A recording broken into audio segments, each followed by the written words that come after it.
deməli 45-ci suala baxın. 45-ci sualda deyir ki, binomun açılışında deməli bizə misal verir. X plus 1 üzərində n. Binomunun açılışında tək yerdə duran binomal əmsalların cəmi ilə cüt yerdə duran binomal əmsalların cəmi 64. Uşaqlar, binomun açılışında ümumiyyətlə binomal əmsalların cəmi hansı üstündən tapılır? Bəli, 2 üstə. Deməli, bax bir dənə də bir şeyə diqqət edin. Elə tək yerdə duran binomal əmsalların cəmi ilə cüt yerdə duran binomal əmsalların cəmi binomun ümumi əmsallarının cəmini verər, verməz? Yəni ümumi binomal əmsalların cəmi. Elə olmaz? Elə olar. Deməli elə bu 64 bərabər imiş nəyə? 2 üstə yenə. Onda 64 necə parçalanır? 2 üstə neçədir? 5. Yox, 6. 2 üstə 6. Cəm bunun yerinə yazaq. 2 üstə 6. Əsaslar bərabərsə, qüvvətlər də bərabərdir. Onda n-in neçə olduğunu bildik.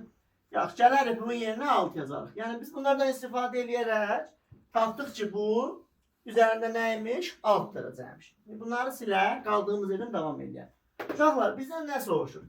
Belə olarsa, binomun 4-cü həddini istəyir bizdən. Yəni, ümumiyyətlə, həddi istəyir. Biz bilirik axı, düsturumuz nə idi? T, K plus 1. 4-cü həddi istəyirsə, K'miz neçə olar? 3.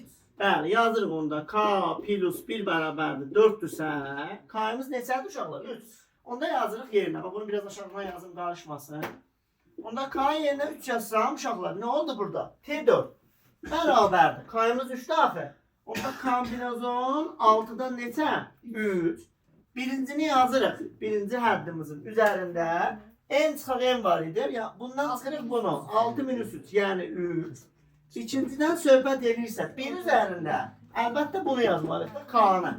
1'in kubu. Onda gəlin hesablayaq. Kombinazon 6'dan 3 eləyir 6 faktorial bölünsün. 3 faktorial. Bir də 6'dan çıxıram 3'ü 3 faktorial. 6 faktorial parçalasaq nə olar? X kubu, bıraq 1 tabiri yazmıram. Uşaqlar, 6 faktorialı parçalasam belə olarmı? 6, 5, 4, bəli, 3 faktorial. Aşağıda da 3 faktorial. Digər 3'ünü də yeni yazalım. 1, 2, 3, 6.